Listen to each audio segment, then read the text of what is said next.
الحمد لله وحده والصلاة والسلام على من لا نبي بعده وعلى آله وأصحابه أجمعين أما بعد فأعوذ بالله من الشيطان الرجيم بسم الله الرحمن الرحيم قل هل يستوي الذين يعلمون والذين لا يعلمون بسم الله الرحمن الرحيم رب اشرح لي صدري ويسر لي أمري واحلل عقدة من لساني یفقہوا قولی۔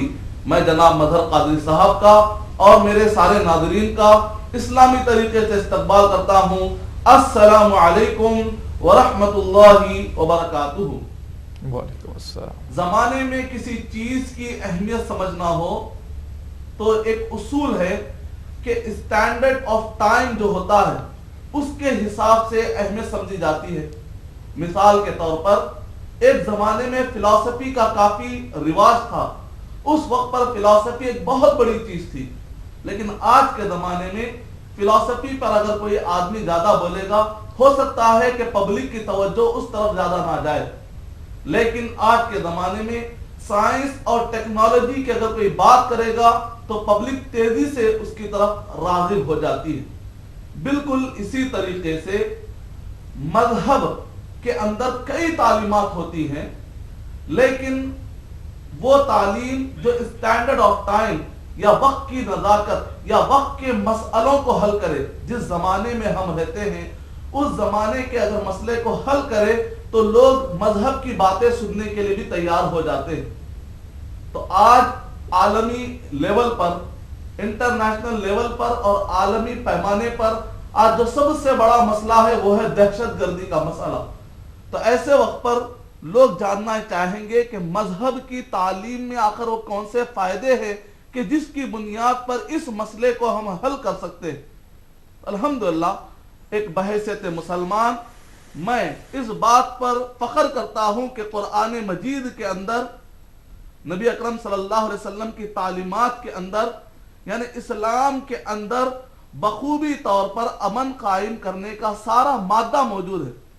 دوسرا پوائنٹ کہ سارے مذاہب اچھائی کی طرف بلاتے ہیں، لیکن یہ اچھائی کیسے قائم کی جائے اس کے لیے جو سسٹم ہے الحمدللہ قرآن مجید میں بھرپور طریقے سے وہ سسٹم دیا ہے۔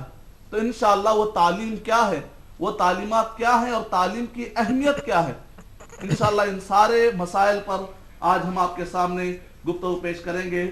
آپ کے سوالات ہوں گے، انشاءاللہ ہمارے جوابات ہوں گے قرآن اور صحیح احادیث اور دیگر مذاہب کی روشنی میں انشاءاللہ۔ شکریہ مدنی صاحب۔ ناظرین، آج کے پروگرام کے پہلے کالر کو پروگرام میں شامل کرتے ہیں، جانتے ہیں ان کا سوال۔ ہلو ہلو، السلام علیکم۔ جی وعلیکم السلام محترم، کون اور کہاں سے بھائی؟ جی ہم آسام نلباری ڈسٹرکٹ سے۔ آسام نلباری ڈسٹرکٹ سے؟ جی جی اپنا نام بتائیے۔ عبد الکریم۔ عبد الکریم صاحب، بتائیے کیا سوال ہے عبد الکریم صاحب آپ کا؟ جی ہمارا پڑوسی ڈسٹرکٹ ایک تو ہے بورپیٹا ڈسٹرکٹ۔ جی بھائی میں آپ سے گزارش کرتا ہوں آپ کے ٹی وی کی آواز کم کر دیجیے۔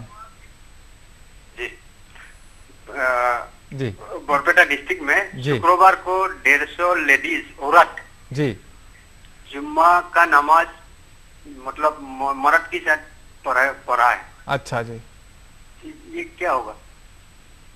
جمعہ کا نماز 150 عورتوں نے مرد کے ساتھ پڑھی ہے، جماعت کے ساتھ پڑھی ہے اس طرح؟ جماعت کے ساتھ۔ اچھا جی، بہتر بھائی، لیکن اگرچہ کہ آج کا آپ کا جو سوال ہے آج کے ٹاپک سے ریلیٹڈ نہیں ہے، پھر بھی آپ کے سوال کا جواب مدنی صاحب دینا مناسب سمجھتے ہیں، تو مدنی صاحب عطا فرمائیں جواب۔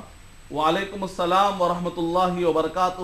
بھائی نے جو سوال کیا ہے میں آج کے ٹاپک سے تھوڑا سا ریلیٹڈ کرتے ہوئے جواب دیتا ہوں تاکہ آج کا ٹاپک کا حق بھی ادا ہوتے رہے کہ اسلام خواتین کو تعلیم سے اور اسی طریقے سے گھر سے باہر نکل کر کوئی بھی جاب کرنے سے اسلام روکتا نہیں ہے، بشرط یہ ہے کہ آپ 3 اصول پورے کر لیں۔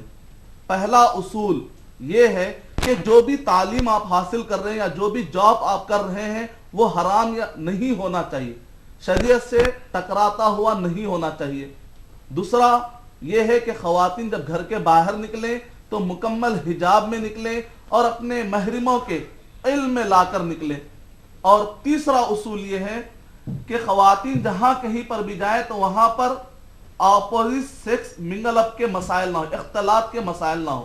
اب جہاں کہیں پر بھی آپ نے دیکھا کہ جمعہ کی نماز جو مردوں نے پڑھائی ہو اور وہاں پر پردے کی پابندی کرتے ہوئے, مسجد کے اندر مکمل حجاب کی پابندی کرتے ہوئے, اگر خواتین نے اپنے محرموں سے اجازت لینے کے بعد خواتین نے جا کر جمعہ کی نماز ادا کی ہو اور خطبہ جمعہ کے اندر جو تعلیمات ہوتی ہے, خطبے کے اندر جو تعلیمات ہوتی ہیں انہوں نے سنا بھی ہے, جیسے عید کے موقع پر ہوتا ہے, خطبے کے موقع پر ہوتا ہے, خواتین نے اگر جا کر نماز ادا کی ہے تو اسلام میں اس بات کی مکمل گنجائش ہے, بشرط یہ ہے کہ کوئی بھی ایسی حرکت نہ کرے جس کی وجہ سے شریعت سے ٹکراتا ہو کوئی عمل ہو جائے. یعنی کہ خواتین بے حجاب نہ نکلے, محرموں کی بغیر حجاب کے باہر نہ نکلے, اور اسی طریقے سے اختلاط کے مسائل قائم نہ ہو. تو الحمدللہ فتنے کے اگر مواقع نہ ہو تو الحمدللہ آپ شریعت کے اس گنجائش سے فائدہ اٹھا سکتے ہیں. امید کہ آپ کا جواب مکمل ہوا. شکریہ مدنی صاحب. ناظرین اور ایک کالر لائن پر موجود ہیں, انہیں شامل کرتے ہیں پروگرام میں. ہیلو ہیلو ہیلو ہیلو, السلام علیکم. جی وعلیکم السلام محترم, کون اور کہاں سے؟ محبوب بول رہا ہوں بمبے سے. جی محبوب صاحب, خیریت سے؟ لڑکیوں کے ایجوکیشن پہ اگر انٹرمنگلنگ آف سیکس الاؤڈ نہیں ہے اسلام میں, تو کیسے وہ اپنی ایجوکیشن پرسیو کر سکتی ہیں؟ اچھا جی, بہت بہت شکریہ محبوب صاحب, آپ نے بامبے سے کال کیا. مدنی صاحب بھائی نے جو سوال کیا ہے, کو ایجوکیشن یا منگل اپ کا جو سوال ہے, اس کے بغیر کیسے وہ لوگ ایجوکیشن حاصل کر سکتے ہیں؟ وعلیکم السلام ورحمۃ اللہ وبرکاتہ. سب سے پہلے میں واضح کر دینا چاہتا ہوں کہ مسئلہ صرف لڑکیوں کے لیے نہیں ہے بلکہ لڑکوں کے لیے بھی ہے. لڑکا بھی اگر دیکھے کہ وہاں پر اختلاط کا ماحول ہے تو لڑکے کو بھی چاہیے کہ وہاں پر تعلیم حاصل نہ کرے. لڑکی بھی اگر دیکھ رہی ہے کہ وہاں پر اختلاط کا ماحول ہے, لڑکی کو بھی, کیونکہ اسلام صرف لڑکیوں پر ہی پابندی نہیں لگاتا, دونوں پر اس مسئلے میں پابندی لگاتا ہے.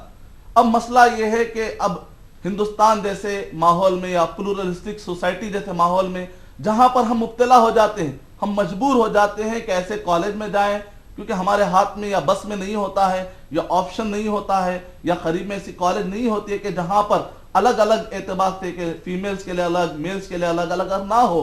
تو ایسے وقت پر خاتون کو چاہیے کہ مکمل حجاب مینٹین کرتے ہوئے جائے, تعلیم حاصل کرے, اپنا تعلق صرف تعلیم سے رکھے اور واپس آ جائے. مزید وہاں پر جا کر فری ماحول کا فری ہو جانا ماحول میں, یا حجاب کو نکال دینا, یا اسی طریقے سے آزادی کے ساتھ مردوں سے بات کرنا, اگر یہ اپنے آپ کو بچا سکتی ہے تو الحمدللہ, یعنی شریعت کے اگر وہ پابندی کرتے ہوئے تعلیم حاصل کر سکتی ہے, اگرچہ کہ ماحول اختلاط کا ہو, وہاں پر تعلیم سے اپنا مقصد بنا کر اس حد تک تعلق رکھ کر اگر آ جاتی ہے تو الحمدللہ اس میں کوئی مسئلہ نہیں ہے. یہاں کے ماحول میں آپ اس حد تک انشاءاللہ بچ سکتے ہیں. امید کہ آپ کا جواب مکمل ہو. جی